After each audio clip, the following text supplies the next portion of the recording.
مجھے جو بات کرنی تھی حضرت سیدنا عثمان غنی رضی اللہ تعالیٰ عنہ کے تعلق سے 2-4 باتیں عرض کر دوں۔ حضرت عثمان غنی رضی اللہ عنہ 18 ذی الحجہ کی آپ کی تاریخ شہادت ہے۔ میں نے اس لیے عید غدیر سمجھایا آپ کو کہ بہت سارے بچے یہ کہتے ہیں کہ وہ سنی کے مولانا صاحب نہیں منا رہے، سنی کے امام صاحب کچھ نہیں کر رہے ہیں۔ بھئی اگر سنی کا ہو تو سنی والے کریں نا، جس کا جو ہے وہ کر رہا ہے، جس کا جو ہے وہ کر رہا ہے۔ حضرت عثمان غنی رضی اللہ تعالیٰ عنہ، آج حالات یہ ہیں کہ صحابہ کرام اور شیخین کے تعلق سے بھوکا جا رہا ہے۔ حضرت عثمان غنی رضی اللہ عنہ کی شان یہ ہے، پہلے میں چند باتیں عرض کر دوں کہ یہ جو ایمان لائے حضرت ابوبکر صدیق رضی اللہ عنہ کی کوشش پر، ٹھیک ہے۔ آپ کا شجر نسب سن لیں، عثمان بن عفان بن عبد العاص بن امیہ بن عبد شمس بن عبد مناف، یعنی حضور صلی اللہ علیہ وسلم کا جو نسب ہے نا، وہ 5ویں پشت پہ حضرت عثمان غنی سے مل جاتا ہے، 5ویں پشت پہ حضرت عثمان غنی رضی اللہ تعالیٰ عنہ سے مل جاتا ہے۔ آپ کی جو نانی ہے ان کا نام ام حکیم ہے، ام حکیم ہے۔ حضور صلی اللہ علیہ وسلم کے جو والد ہیں حضرت عبداللہ رضی اللہ تعالیٰ عنہ، وہ اور آپ کی نانی ام حکیم ایک ہی پیٹ میں ایک ساتھ پیدا ہوئے ہیں۔ حضور صلی اللہ علیہ وسلم کے والد اور حضرت عثمان غنی رضی اللہ تعالیٰ عنہ کی نانی صاحبہ ام حکیم، یہ ایک پیٹ سے ایک ساتھ میں پیدا ہوئے ہیں، ٹھیک ہے۔ حضرت عثمان غنی رضی اللہ تعالیٰ عنہ کی جو والدہ ہیں وہ حضور صلی اللہ علیہ وسلم کی پھوپھی لگیں گی، رشتے میں پھوپھی لگیں گی، اور یہ بنو امیہ سے ہیں۔ آپ دیکھیں نا کہ جاہل لڑکے کچھ جو ہے وہ بنو امیہ کو کیا کیا بولتے ہیں کہ سارے بنو امیہ والے ایسے ہیں۔ حضرت عثمان غنی بھی بنو امیہ میں سے، حضور صلی اللہ علیہ وسلم کے شجر نسب میں بنو امیہ آتا ہے۔ آپ کو ہوش نہیں، آپ ایسے دیوانے ہو گئے ہو، دیوانے ہو گئے، ٹھیک ہے۔ تو آپ جو ہے وہ اسلام لائے۔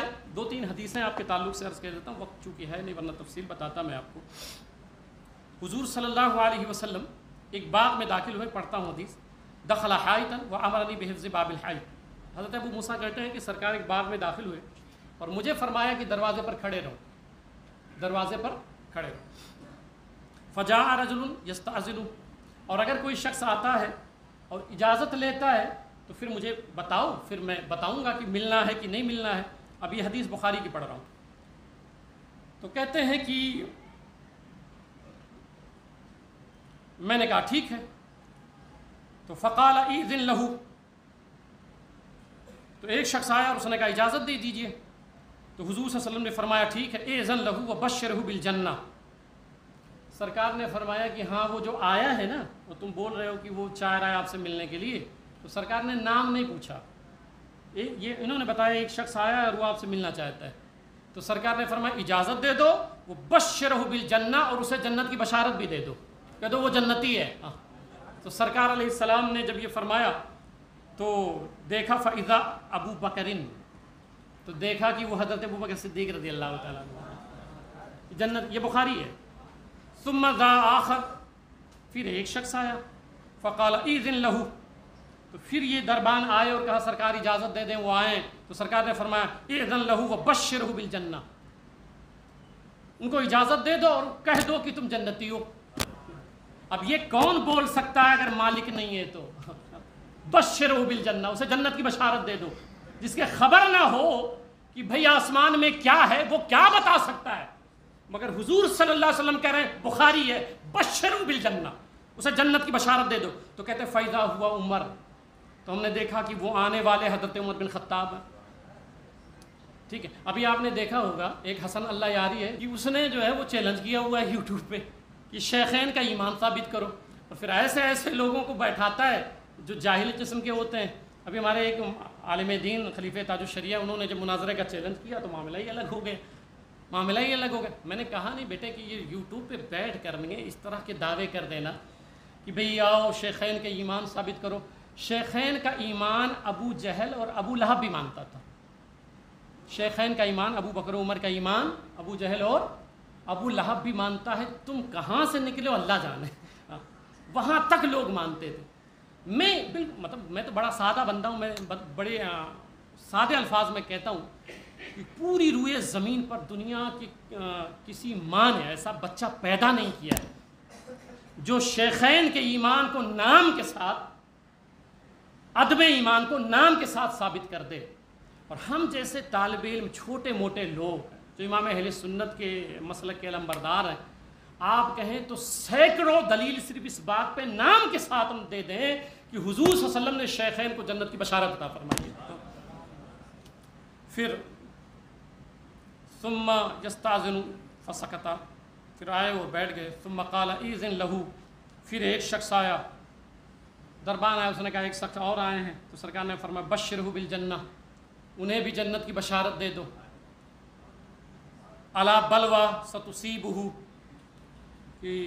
اور پھر اب دیکھیے جملہ بدل گیا سرکار کا، بشرہ بالجنہ، اب آگے لفظ حدیث کے ہیں کہ جنت کی بشارت دے دو اور ان مصائب و مشکلات کے ساتھ جو اسے پہنچیں گی.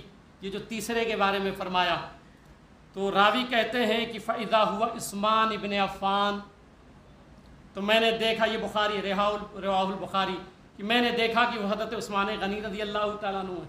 ادھر بشرہ بالجنہ، ادھر کہا کہ ان کو کہہ دو جنت کی بشارت بھی، اور اس پر صبر کریں گے جو مشکلات آئیں گی، جو پریشانیاں آئیں گی. اب اس کو علم غیب نہیں تو اور کسے کہتے ہیں بھائی میرے؟ جو ابھی ہوا ہی نہیں ہے اس کو علم غیب مصطفیٰ نہیں کہتے تو اور کسے کہتے ہیں؟ پھر ایک دو روایتیں بس عرض کر دیتا ہوں. حضور صلی اللہ علیہ وسلم نے فرمایا کہ لکل نبی رفیق، ہر نبی کا اپنا رفیق ہوتا ہے. والرفیقی یعنی فی الجنہ عثمان، رواہ الترمذی. سرکار نے فرمایا ہر نبی کا اپنا رفیق ہوتا ہے اور جنت میں اس کا رفیق اس کے ساتھ ہوگا. عثمان میرا رفیق ہے، جنت میں میرے ساتھ رہے گا. حضور صلی اللہ علیہ وسلم بیان فرمایا، حدیث پاک ہے، حدیث پاک ہے. پھر سرکار فرماتے ہیں، یہ میں ساری حدیثیں صحیح سنا رہا ہوں. سالہ رجل نبی صلی اللہ علیہ وسلم آفل جنتی برقن، ایک صحابی نے سوال کیا کہ جنت میں بجلی ہوگی؟ یہ والی بجلی نہیں، ویسی بجلی روشنی والی، ٹھیک ہے. تو کیا جنت میں بجلی ہوگی؟ قال نعم. سرکار نے فرمایا ہاں بجلی ہوگی.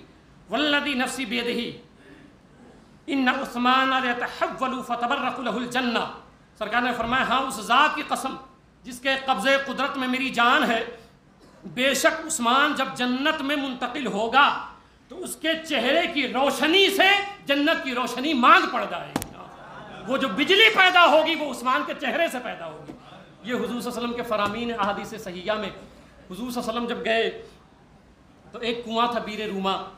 میرے آقا صلی اللہ علیہ وسلم جب وہاں گئے تو صحابہ کرام کو پریشانی ہونے لگی. تو سرکار گئے اور قبیلے غفار میں ایک شخص کا وہ کنواں تھا، اس کا مالک تھا.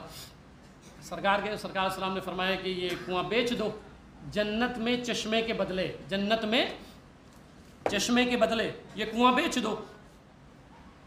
اب آپ بتائیں، آپ سب پڑھے لکھے لوگ ہو، سمجھدار لوگ ہو، کہ کوئی عام آدمی بیچ سکتا ہے جنت کا چشمہ؟ آپ میں سے کوئی بول سکتا ہے کہ یار یہ کام کر دو، جنت میں یہ درخت دے دیا میں تم کو؟ کر سکتے ہو، ہے اختیار آپ کو. آپ کہہ دو کہ یہ کام میرا کر دو، جنت کا چشمہ تمہارا ہو گیا، ایسا بول سکتے ہو آپ؟ یار ابھی بھی یہ سمجھانا پڑے گا کہ سرکار مالک و مختار ہے، اللہ کی عطا سے، اللہ کی عطا سے. سرکار نے فرمایا اس سے کہ بھئی یہ کنواں تم مجھے بیچ دو اور جنت کا چشمہ میں تمہیں دے دیا، دیتا ہوں تمہیں میں. تو اس نے وہ راضی نہیں ہوا. اس پر ایک حدیث سنا دیتا ہوں. میرے آقا صلی اللہ علیہ وسلم ارشاد فرماتے ہیں، صرف وہ لفظ پڑھ دیتا ہوں، اور یہ ترمذی کی حدیث ہے، حدیث صحیح ہے. سرکار فرماتے ہیں والمفاتیح یومئذ بیدی. حضور صلی اللہ علیہ وسلم فرماتے ہیں کہ میدان محشر میں میرے آقا صلی اللہ علیہ وسلم فرماتے ہیں جنت کی چابی میرے ہاتھ میں ہوگی. یہ حدیث پاک ہے، حدیث پاک ہے، جنت کی چابی میرے ہاتھ میں ہوگی. میرے سرکار فرماتے ہیں جس کو میں چاہوں گا وہ جنت میں داخل ہو جائے گا. میدان محشر میں جنت کی چابی میرے آقا کے ہاتھ میں ہوگی. تو جسے جنت چاہیے وہ مصطفیٰ کے قدموں میں آ جائے، سرکار کے قدموں میں آ جائے. تو سرکار علیہ السلام نے فرمایا بیچ دو. اس نے انکار کر دیا کہ نہیں میں نہیں بیچوں گا. میرے آقا صلی اللہ علیہ وسلم چلے گئے.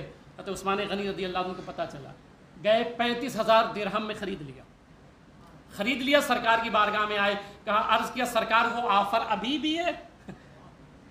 وہ آفر ابھی بھی ہے. کوئی یہ سوچ سکتا تھا نا اس لمحے اللہ نے کہا ہوگا کہ ابھی اگر دے دے تو. ایسا نہیں ہے، ہمیشہ میرے آقا مالک و مختار رہے، استمرار رہا، اس میں دوام رہا ہے.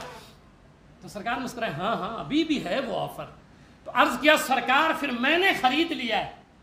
میں نے وہ مسلمانوں پہ وقف کر دیا. سرکار نے فرمایا جنتی چشمہ میں نے تمہیں دے دیا, جنتی چشمہ دے دیا ہے. تو یہ سرکار سلام کا اختیار ہے, اور یہ عثمان غنی رضی اللہ تعالیٰ عنہ سے پیار ہے. اللہ تعالیٰ ہم سبوں کو صحابہ کرام کا وفادار بنائے, خلفائے راشدین اور تمام صحابہ سے محبت کرنے کی اور ان کی عزت و تقریم